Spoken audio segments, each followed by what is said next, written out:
Hello everyone and welcome to SplitSecond. Without further ado, let's jump into action. David brought Deak's Niv-Mizzet Parun combo list. Hélder is piloting his own brew at Yuriko Turns Burn, with some new juicy additions from Kamigawa. Rodrigo is on a Katilda list that leverages mana generation to win the game through a mill and village bell ringer, using stacks to slow the game.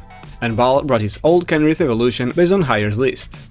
David is going first and he kept his first 7, with an island, ancient tomb, city of brass and scalding tarns for lands. He can ramp with Talisman of Creativity, has Gitax and Probe to check an opponent's threatening hand and gamble to pivot his game plan. Hélder also kept his first 7, with a single Urborg Tomb of Yawgmoth for lands, but with a Mox Diamond for possible ramp, if he finds the second land, and Chromox as well. Fairy Seer to bring out his Yuriko, Opposition Agent can be brought out earlier and perhaps even get a land from an opponent since he's lacking those. Rhystic Study for card draw and Mana Drain for interaction. Rodrigo kept the trend of first 7s, Temple Garden, Brushland and Marsh Flats for lands, with a crop rotation that can probably find a Gaia's Cradle down the road. Ulvenwald Tracker is a dork with fighting capabilities and Skyclave Apparition is good removal on his stick, and Sylvan Library to top it all off with some good card draw. Lastly, Baal mulliganed once and didn't want to risk going lower, with a Flooded Strand, Bayou and Bloodstained Mire for lands. Mana Vault and Arcane Signet for ramp could allow for a Kenrith turn 2, if he so wishes, and he has Brainstorm to dig paired with his fetches, as well as Dockside Extortionist, for which being last can be quite juicy. Ready for this match? David starts the game by playing a Scalding Tarn and cracking it for a Volcanic Island. He top-decked an Urza Saga that can get him a Jeweled Lotus, so he casts a Gamble and tutors for Curiosity, randomly discarding a Talisman of Creativity and passing the turn. Hélder casts a Mox Diamond and discards a Gemstone Caverns he just drew. He plays an Urborg Tomb of Yawgmoth and still casts a Chromox, having some trouble choosing the card to imprint, but ultimately pitching an Opposition Agent. With all this mana, he casts a turn 1 Rhystic Study and passes quite happily, hoping not to face an oof from Rodrigo as he only has 2 cards in hand. Rodrigo plays a Marsh Flats and cracks it for a Savannah, that he uses to cast Hopeful Initiate, triggering Rhystic while unable to pay. It's basically a white mana dork with Katilda that can also disenchant stuff. Baal plays a Tropical Island and casts a Mana Vault, triggering Rhystic and he can't pay. We're back to David and he top decks well. He plays an island and casts a Mystic Remora, triggering Rhystic and paying for it before passing. Hélder casts a Fairy Seer, entering and scrying 2 to the bottom. As if all his ramp wasn't enough, he casts a Sol Ring, triggering Remora and not paying. It's now Rodrigo's turn. He plays an untapped Temple Garden, paying 2 life, and casts his commander, Katilda Dawnheart Prime, triggering Rhystic which he can't pay. It resolves, upgrading his Hopeful Initiate into an Avacyn's Pilgrim. As a new member of the channel, he wants to be part of it all, including the Mitra Club, as he follows the play with an Ulvenwald Tracker, as we at the table all thought Katilda's ability provides a Birds of Paradise-like effect. However, this won't change the outcome of the game, as you will soon see. Rhystic triggers and he can't pay. Baal gets to his turn and celebrates his top deck. He plays a Bloodstained Mire and cracks it for a Volcanic Island. With it, he casts a Dockside Extortionist, triggering Rhystic and actually paying for it. It resolves and he creates 5 treasures. Then, he casts his top-decked Elesh Norn. Rhystic triggers and he can't pay, but it does resolve, incapacitating 2 decks with 1 stone. David is actually okay with that plan, as he now has less things to worry about. He pays for his Remora to stick around, playing a Bloodstained Mire and passes the turn. Hélder is having a hard time finding lands, so he casts a Mox Opal, triggering Remora and not paying. With his second source of blue mana, he casts a Sakashima the Imposter, entering as a sus copy of Elesh Norn, nullifying Baal's Elesh Norn effect on his creatures, and making Rodrigo wish he hadn't brought a deck where 41 out of 43 creatures have less than 5 toughness. Speaking about Rodrigo, he now plays a Brushland and casts a Sylvan Library, hoping to find not 1 but 2 removal pieces to maybe play this game. Remora and Rhystic trigger and he pays for the latter. Baal draws and takes 1 from the vault. He plays a Flooded Strand and attacks David for 3, since he's the one person that can come out on top of the current board state. In his end step, David cracks his fetch for a tapped Steam Vents and gets to his turn. David still pays for his Remora to stick, and then he plays his Urza Saga, entering and gaining its first ability. He casts a Mox Opal, triggering Rhystic and paying for it. He then passes, and on his end step, Hélder casts a Brainstorm, triggering Remora, and in response to the trigger, Baal fires his own Brainstorm, also triggering the Remora and Rhystic, and not paying for either. David draws from the other trigger, and after, Hélder finishes his Brainstorm. David has now 9 cards in hand and he needs to discard and clean up 2 lands. Hélder is still playing mono artifacts. He casts Varagoth, Bloodsky Sire, and simply hardcasts Yuriko, something that rarely happens. He did find a Watery Grave after all, and then he attacks Rodrigo for 2 and passes. Rodrigo is already prepared to pay 8 life to his Sylvan library, hoping his Wrath magically finds its way into his deck. He plays a Plains and simply passes. On his end step, Baal cracks his Flooded Strand for a Tundra. He gets to his turn, draws and takes one from the vault. He plays a Taiga and casts a Phantasmal Image. Rhystic triggers and he pays for it. He is 1 mana short from winning on the spot with Kenrith, so he has it enter as a copy of Sakashima the Imposter, which is a copy of Elesh Norn, but it retains the name Sakashima the Imposter, so both Elesh Norn survive on this side of the table. There are now 2 imposters among us, and now David's Niv-Mizzet can't even survive entering play.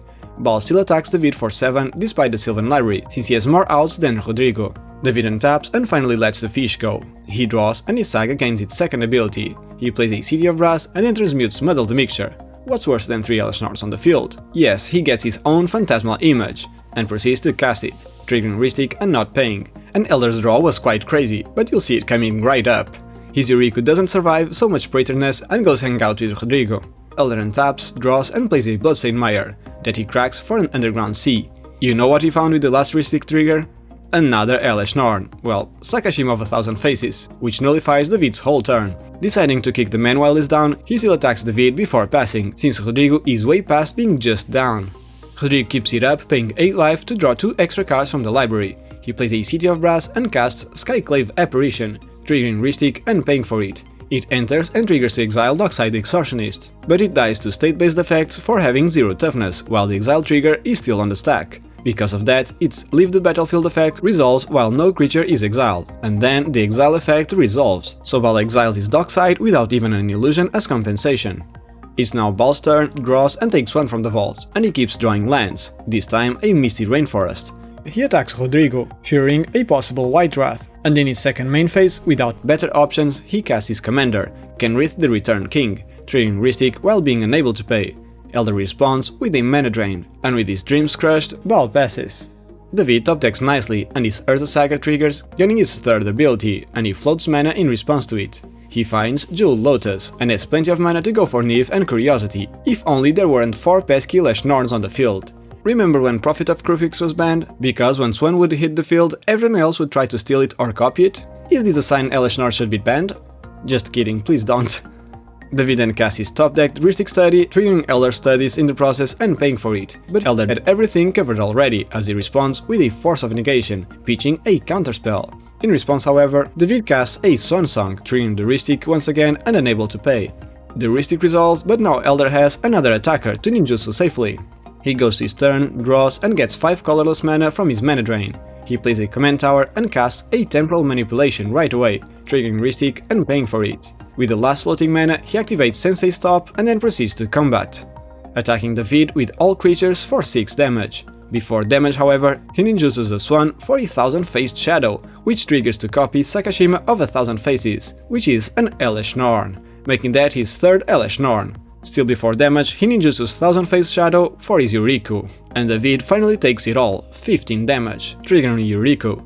And in response, Baal casts a Noxious Revival on Hélder's Gemstone Caverns to be put on top of his library, triggering both Rhystics and not paying. Hélder and David draw and the land is put on top, but he still has 1 mana from his Mox and activates the Sensei Stop once again, before Yuriko's first ever trigger this game finally resolves, revealing an Allrun's Epiphany for 7 damage, taking David down, and the end is near for the other 2 as well. He goes to his extra turn, he plays the Gemstone Caverns and goes to combat. He sends all Praetors towards Baal and Yuriko towards Rodrigo. He doesn't have enough mana for another 1000-faced Shadow and an extra turn, so he does no combat tricks, and when Yuriko triggers, he activates the top, looking for something better than lands, and he reveals a Mystic Remora.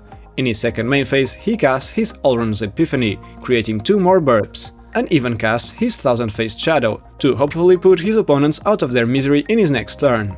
With the last mana, he activates the Sensei Stop before going to his extra turn. He untaps and finds a Serum Visions that he casts right away to get rid of the other 2 lands on top. He activates Sensei Stop once again and then goes to combat, sending all creatures towards Baal and Yuriko towards Rodrigo. Baal still blocks, accepting his demise. Yuriko then triggers twice and reveals a Fallen Shinobi and Temporal Mastery for lethal to Rodrigo as well. GG. Thank you for joining us for today's match, everyone. That turn 2 Dockside generating so much mana is something actually common in cEDH. However, the rampage of Elesh Norns is not, and this game was quite comic to play, despite Hélder's Rhystic getting him to win the Praetors race. We'd like to start the credits by thanking our current patrons, and especially Izanagi, TJ Rap, Mike Purr, Ajimo, Drunken House Cat, V, RJ, Heated Chill, Pina, Ricardo, Dragonsteak, Katarina, Michael Bowen, Super Scaldi, Dog, Wyatt and Wicked, our stack breakers. If you want to support us, you can do so by liking this video, subscribing or by becoming a patron yourself. If you want to go through other Commander adventures, click one of the videos on the right. If you want to talk with us about our games or other EDH related matters, join us on Discord. Join us again next week for a new set of commanders and more decisive plays. See you all then.